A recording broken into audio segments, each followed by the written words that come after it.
Showcase, powerofreggae.com, log on, tune in. We here every Monday, we here back. Know you missed us for the past couple of weeks, but we back, strong as ever. Was just listening to some real soulful music before. The last two songs, I want to introduce those songs properly. The first one was entitled I Like. The second one was I Hope You Dance, both performed by aptly entitled the Queen of Jam Rock. So, introducing our guest in the studio tonight, Miss Keisha Martin. Thanks for having me. Okay. I'm in the mood right now. You actually put me in the mood listening to those last two songs. Beautiful voice, soulful voice. Give thanks. I appreciate the talent. Give thanks. Okay, but we're going to let the listeners get in tune and get to know Miss Keisha Martin, know what you're about. You are a woman who wears many hats. Rightfully so. Okay. We're going to get into those. We're going to get into the moniker as an actress. We're going to get into you as a businesswoman, your ventures. But we're going to start with who is Keisha Martin and where you're from? Well, Keisha Martin is actually born and bred in Jamaica, Kingston Jubilee Hospital, but migrated here to the States in the 80s, and this is where I've been raised, but definitely never far from home, constantly going back and forth, to assist the youths like me, the ghetto youths them like me, because I'm a product of the ghetto, so I definitely have to remember where you come from, so that's a part of who I am. Okay, and getting prepared for the interview, I did my research, listened to your music.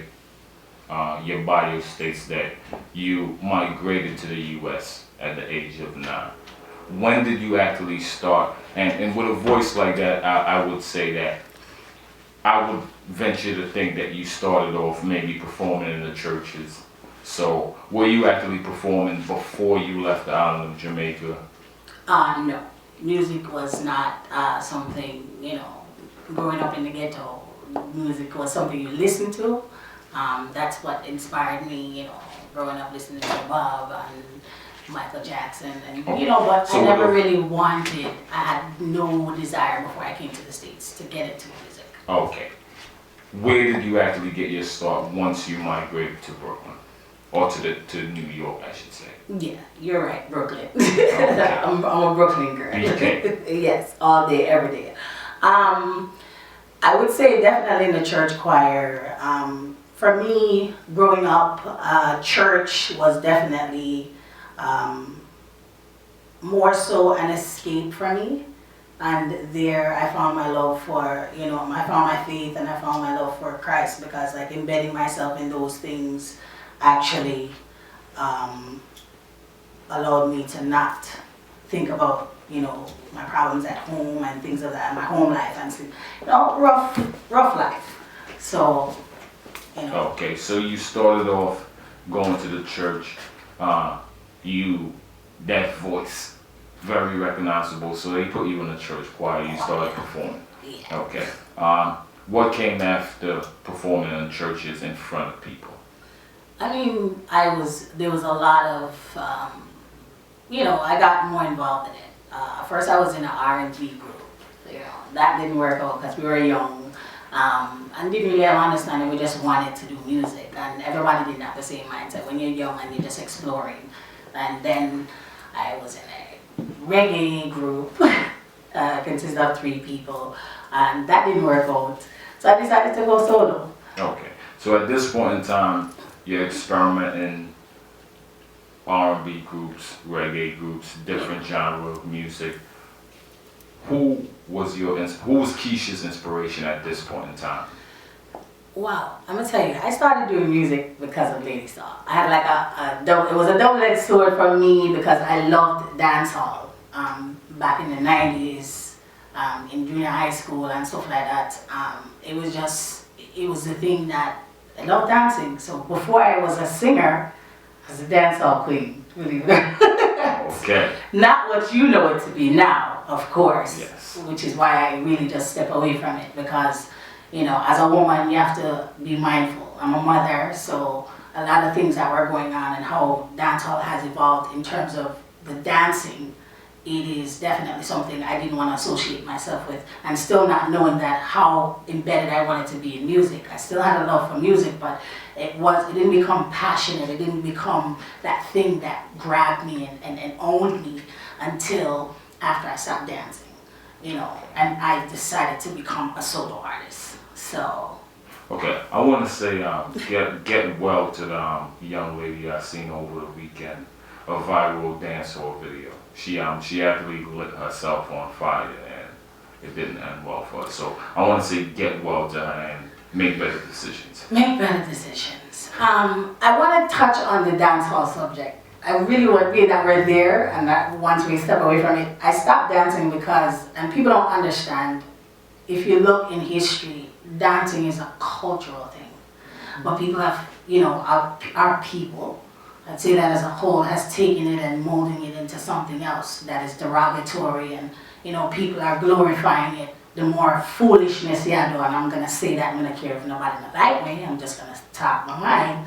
The more foolishness you do, and don't understand it, you're making your culture look bad. You know, you're giving Jamaicans a bad name.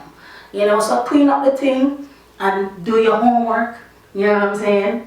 Because it's a culture. We were Africans before we were Jamaicans. You understand what I say? So if you look on the history of dancing and just definitely just clean it up. That's all I have to say to the people that go out there to just madness and injuring themselves and things of that nature.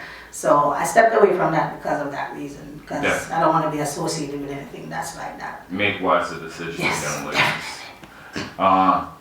Sticking to you nurturing yourself as a young talent, one thing that stood out to me was I was told you performed on maybe the world's greatest talent show.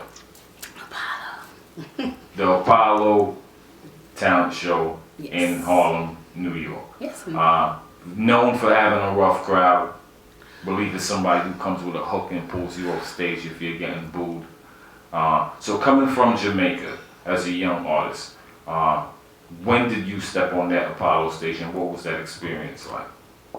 I actually chose to do Showtime at the Apollo. They were auditioning. You know, as a young girl, you used to watch it, if you know, Channel 4 in the morning, you stay up till the 1 o'clock because Yes. Apollo is coming on. And I was excited. And in my head, I always said I wanted to do that. And so this was definitely something I just wanted to conquer. But that very decision that I made to do that changed my life. And people, if you ask me now, what was my defining moment? When did I know that this is what I wanted to do?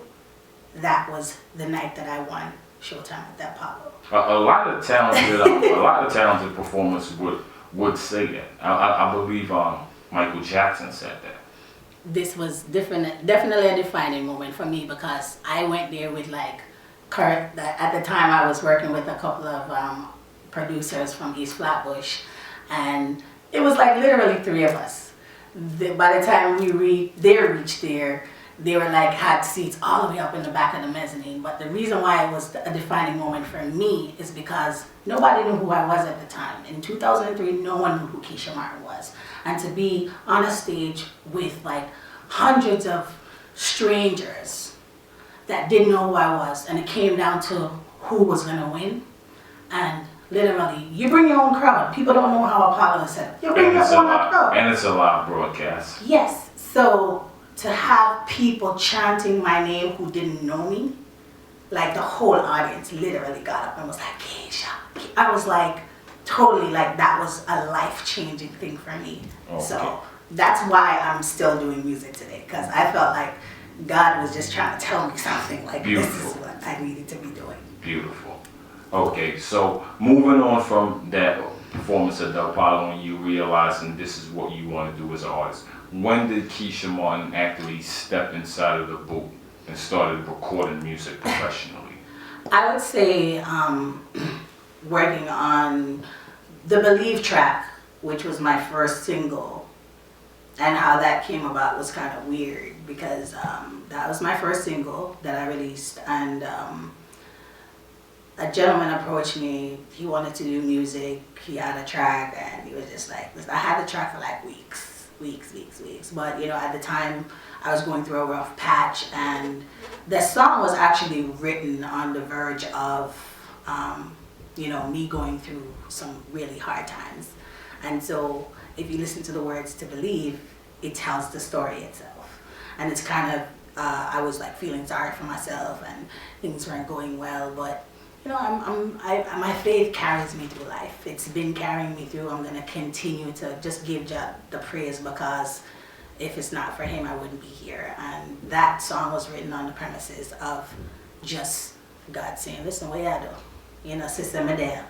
Me not leave y'all know." So was Believe actually the first song that you released? Yes. Professionally? Professionally. Okay, yes. once again, if you're listening to the voice, you're listening to the story, Miss Keisha Martin, the queen of jam rock soul.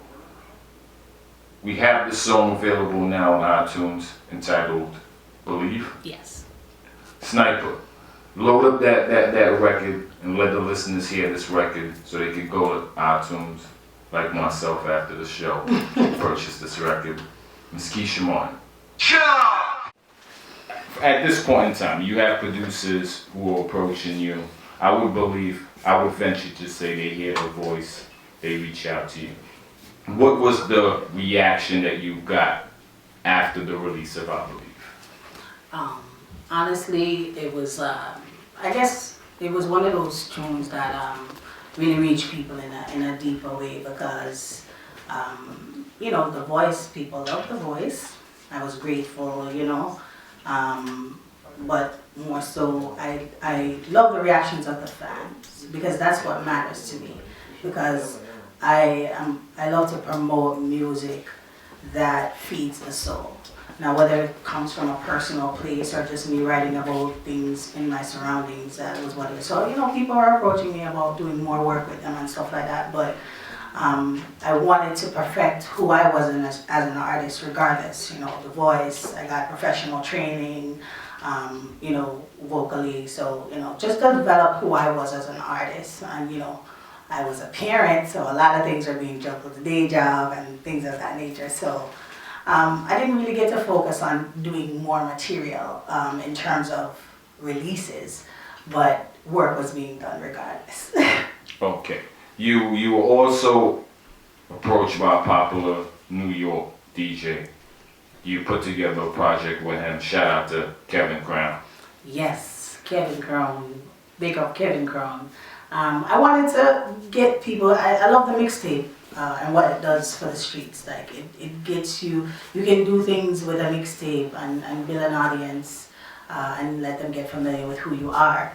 So, I approached Kevin Crown with regards to just doing a mixtape, because I love how he plays and how he puts music together. His mindset, if you know him, you know that he's a phenomenal DJ.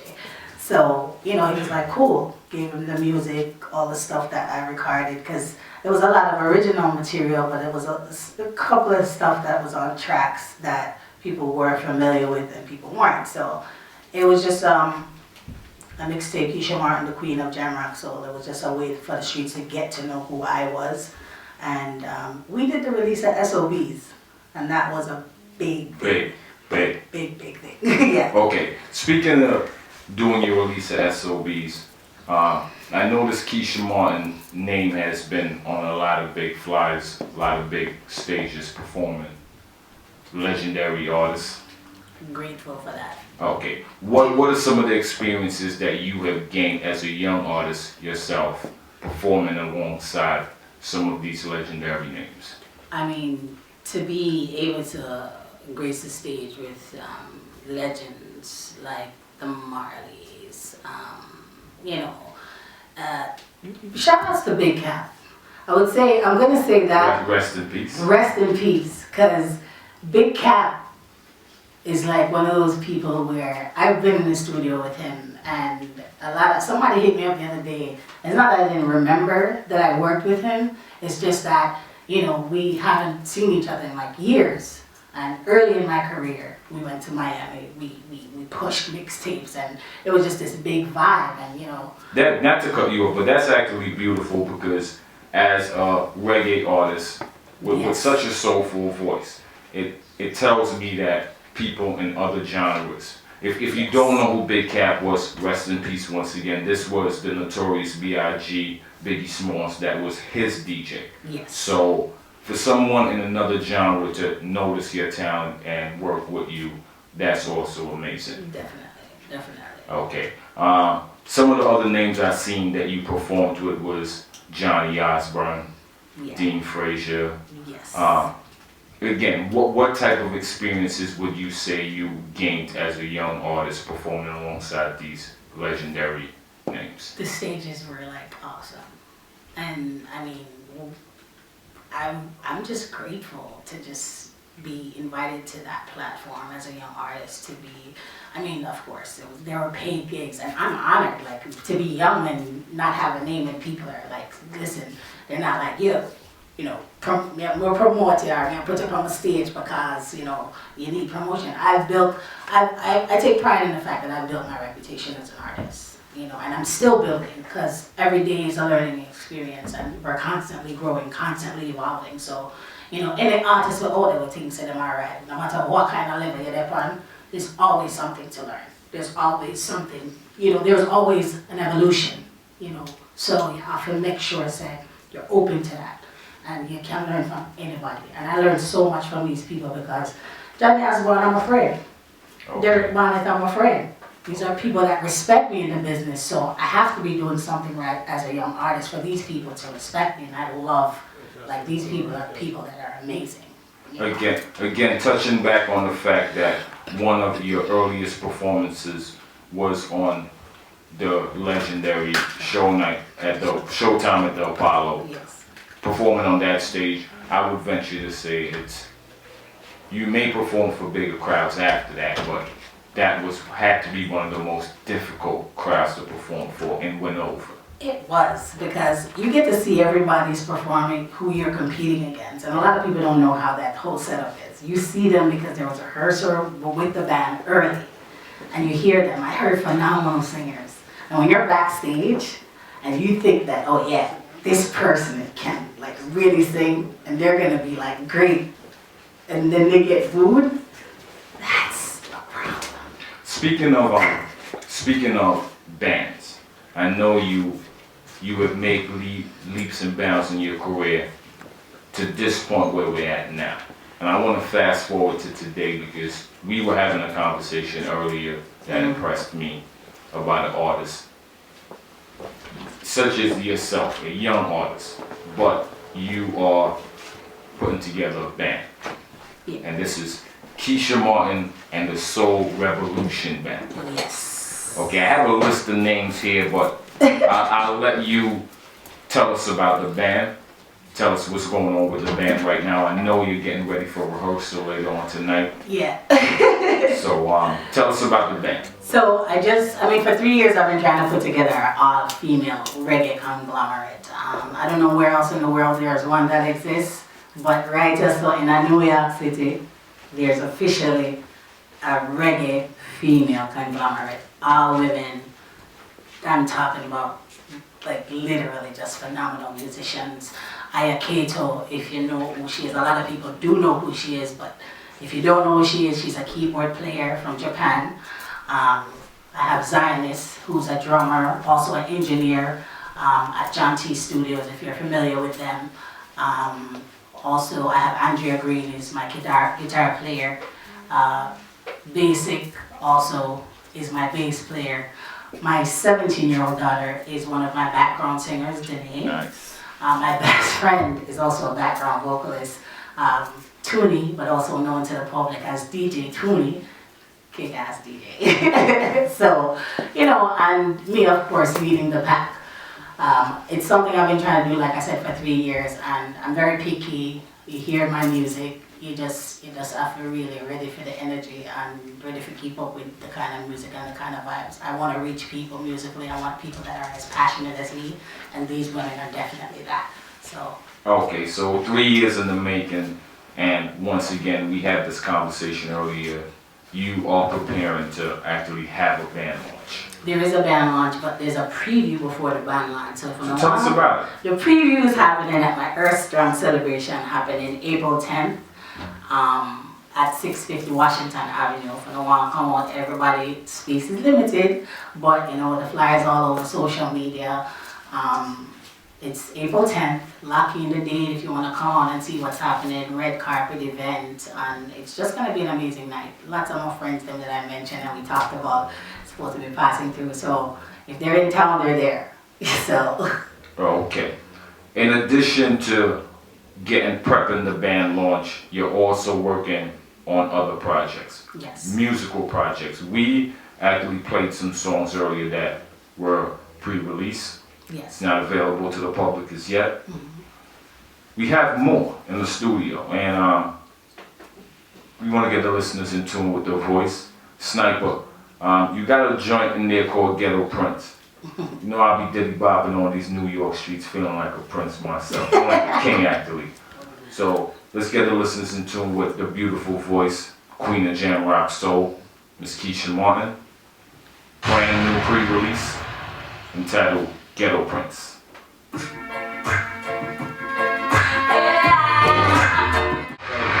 Very analytical, Keisha. Out of the tracks that we heard so far, I would say that one had the most reggae feel to it. Tell us about the production on that one. Well, the track was produced by my current producer I've been working with for like ever. Like, his name is Andre Lloyd, also known as BG, standing for Beats Galore Studios. That's where I work out of, that's my home. You know, it's a production that we've been working on it for a while, but we just started filming a music video for it. We're almost wrapping that up. Just got a couple of more B-rolls to film, and they're gonna get a visual, but that is the next single. Okay, so we played 4 tracks off of the upcoming release that you have. Actually, no. This is the only track off the upcoming release. Okay, the only track, but it's a long play you're planning on releasing?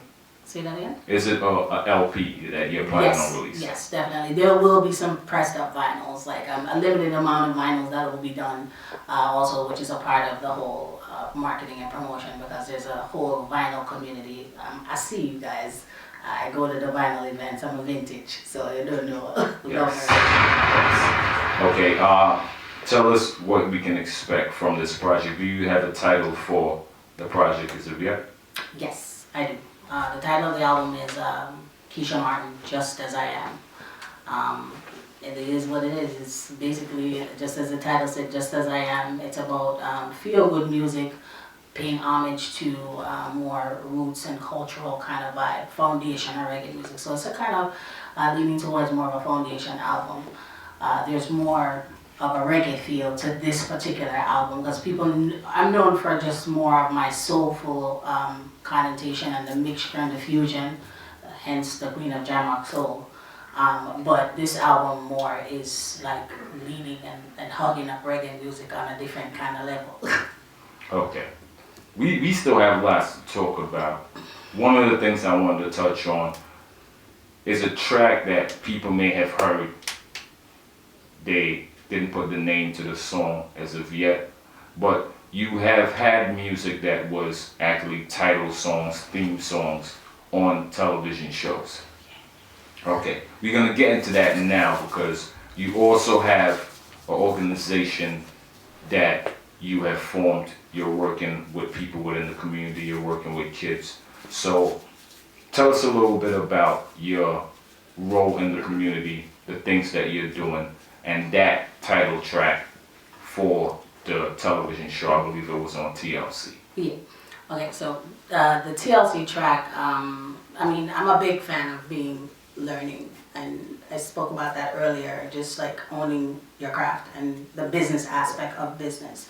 So my producer, Andre Lloyd, and I were approached during the course of this program being put together, and they needed a theme song for it. So I ended up being the vocal component. I sang the theme song for Starter Wives Confidential. It didn't last very long on TLC, but got a check, so hey. Okay. Yeah, so and as far as my work in the community, it's extensive. I really don't talk much about it, but I'm starting to embrace that because people need to know. No matter where you are in life, you need to remember where you're coming from. So years ago, like almost 7 years ago, I lost my brother and my dad within a 3-month span. And I went back home to bury my brother after he was murdered in the TG community. And, you know, there's a need for educating our youths. The simple things people here in the U.S. take for granted, which is school supplies. $1 for a pencil, a pack of pencil, and a little book is $2 on change or $1.99. People take that for granted. In the Caribbean, there are schools that are without supplies. And so I saw the need for things like that, and I felt like we needed to help those schools. One by one, I decided that one school at a time, every single year, I'm going to make an effort to actually assist them. So I started putting on a concert called Tools Number 4 Schools. That's a concert that I put on. I'm going to tell them, you know, get on my friend and Marcia Davis, SEPTA, and all we started a committee, and we just started doing it out of pocket. This is the thing. I said, listen, I wanted to do this, and this is how I want to do it. And my friend said, listen, we're supporting you. It started off very small, and for 6 years now, going on 7, we've been doing that. I just got from Ernest Johnson the school that he wanted me to help for this school year. So when you hear Tools for School, when you hear Artist Alliance for Education, that's my organization. I founded it. It comprised of other artists like myself who believe in what I'm doing and that the assistance is needed, and so they support me, and we get together and we say, listen, we have help the school. All you have to do is bring me our school supplies and you get the free concert. Okay, and with the recent change in the government in Jamaica, this makes no difference with what you're doing on a year-to-year basis? Absolutely not. One school at a time, brick by brick, piece by piece. It takes a village, and that's what I believe in. Outside of that, I'm also helping people here in the U.S. I work closely with a women's shelter in Brooklyn called Turning Point, comprised of women from 18 to 24 that are homeless every year. I tell people about them. Listen, if you call them Aisha Moore, she is the director of the shelter. She will tell you, you want to drop something off. It's a revolving door, so there's always someone that needs help. And people look at people in the shelter system very differently. You know, we're quick to judge without knowing. So go there, call them, get to know them. Tell them Keisha Martin said, for call her, ask for Aisha Moore, because she's going to tell you, you know, listen, we need help, and we'll accept any help that you want to give us. So it's very important that we just keep supporting the youths in our community, no matter where they are. Okay, you also have a documentary that you're working on. Is your work with the homeless shelters what brought about the idea for you to do this documentary, and let the listeners know what the documentary is about? Okay, so I'm currently working on a documentary titled Reflections of a Woman Breaking the Silence. And I'm speaking to the world, wherever you are in the world, you know, you've heard from either a parent or someone telling their child, you know, just not to speak about things that happen in the home. There are things that are taboo that's happening in and outside of the Caribbean community. I'm a product of child sexual molestation and abuse. So this is the reason for me to actually move forward with this project, and why I started it. I wanted to raise awareness for young girls, young women with children, mothers who, you know, we need to have a voice. If there's no voice, predators, fathers, you know, mothers as well as fathers, parents, there's a conversation that needs to be had. And we're not having those conversations with our children, so it's easy for someone who's a predator to come to your child and convince them that you need to keep quiet when I do something to you that's making you uncomfortable. And people don't want to talk about this. They don't. So this is what the documentary is about. We're starting the conversations. We're answering those hard questions. We're going to start talking about it. And bit by bit, we're going to break those barriers down. Because there's children out there that don't have a voice because of, disabilities. How do you teach a child like that, if something bad happens to them, to tell you about it? How does a child communicate that? So we're trying to get support in doing that. I'm putting together right now the GoFundMe video project. It's a long journey, and coming from where I come from, like I said, to the Most High be the glory. I can't even. I'm speaking to you. This is my first time, like, really publicly talking about it. And, I appreciate it too. I've just come to a place where my voice, if I can share, people out there that have been through things like this, or parents that are going through that don't, there's a whole support system, but it begins with the conversation. You talk about it, you share. If you're not there, just come out, listen, because there is a support system, and I'm trying to start a movement about it. So let's break the silence, support the Reflections of the Woman Project. I definitely will keep you guys up to date, as to what's going on with it. Okay. Lot of information we just got. Starting back from the top once again, you could go to iTunes, check out the single "Believe" Definitely. by Miss Keisha Martin. Next single coming up. The next single Ghetto coming up, Prince. entitled "Ghetto Prince." To all the lovers. You can look out for the documentary "Reflections of a Woman." Of a woman, yes. Okay. You can look out for the year-to-year concert in Jamaica. Tools for School, Tools for definitely. If you Schools. want information about it, it'll definitely be all over my social media. I'm on Instagram, _ Keisha Martin, KeishaMartin _ that's me on IG. If you Google Keisha Martin with that exact spelling on social media, Facebook, you'll definitely find me. On YouTube, can the fans find you on YouTube? Maybe visuals, videos? Definitely. Just type in the name. Keisha Martin. Queen of Jam Soul, Keisha Martin. I'm the only person with that title. Okay. If you want to check out some of Keisha's music, the mixtape, the Queen of Jam Rock Soul. Yes. That is on SoundCloud. SoundCloud, definitely. Keisha Martin. Oh, Reverb Nation. Reverb Music Nation. is there, listed for you to listen. Definitely. Okay. Once again, TGM Radio, King Lion Caribbean Showcase. Before we tune out, we give the listeners the raw talent. Tonight, Miss Keisha Martin, Queen of Jam Rock Soul. She's gonna touch the mic, do something live for us. Sniper, you got that loaded up for me? What's the name of the song? Introduce the song and then just hit us with the. So this is a little prequel of the album. It's called Backbiters. Everybody don't know you have haters, whatever you want to call them. But when I pay them, no mind, just have to left them to Jackals. You know what? Jah deal with everybody. So hope you love it. Run the track for me. Whoa, whoa, whoa, whoa, whoa, whoa, whoa, whoa, whoa, King Lion Caribbean Showcase. And Keisha Martin said, ooh,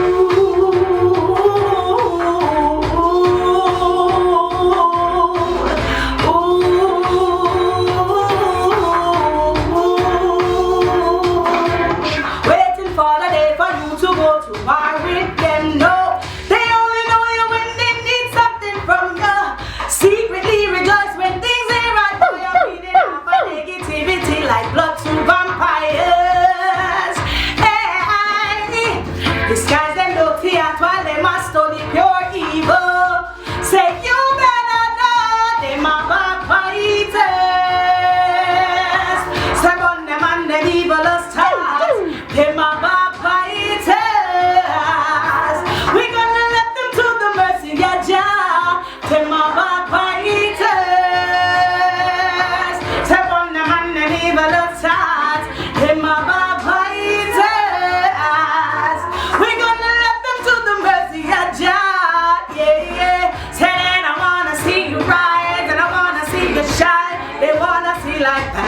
by. They could be your enemy or they could be your best friend.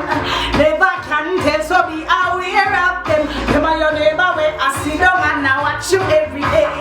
Nothing good for chat, them just I see them. So they could be your mother or your father or your sister or your brother. Your niece or your nephew, your little cousins too. Want you to know there's no exceptions to this rule. No, no, no, no, no. Backbiter, pull up. Before we tune out, one more thing I wanted to touch on. Alright. It was so much we had to talk about that I totally forgot. Somebody whispered in my ear that they saw you on a stage show. Not a stage show, an actual play, a stage play. Wow. Yes. Okay. Tell us a little bit about that before we tune out. Can we go somewhere online to find those plays, or are they on DVD? There's probably a couple of clips. I was like, the first play I was in was Cinderella and the Three Skeletons. It was like a spoof of a Jamaican Cinderella spoof, basically. It was really funny. And I, of course, played one of the Skeletons. And then there was Two Jezebels, which I played an African woman because I do a lot of accents. I've actually, people mistake me for a Nigerian sometimes because, you know, hey, my brother, my sister, hey, you know me now. Please, I beg, please. Okay. So I played a character by the name of Ufoma, but it was the first time Cleve Warren, rest in peace, is responsible for Crazy Landlord, Bashment, all the Bashment plays. Yes. Bashment Granny 1, 2, you know, all that, you know, he's involved in, very well known in the Jamaican community. And so he brought the play, he and I, you know, put it together, and it was an amazing experience, just, you know, to have my people laugh, because I love to laugh, so it was cool. Once again, the beautiful, the multi-talented Queen of Jam Rock Soul, Ms. Keisha Martin. It was definitely a pleasure. Pleasure being here, man. TGM Radio, Kingline Caribbean Showcase. In case you missed the interview, you can check us out on YouTube, Kingline Caribbean Showcase, thepowerofreggae.com. Check us out. And for the listeners, stay tuned, because we got some more in store for you tonight. Got another special guest in the house. But once again, I would like to thank the multi-talented, beautiful Miss Keisha Martin. It was definitely a pleasure. Thanks, man. Pleasure being here. TGM Radio, Kingline Caribbean Showcase.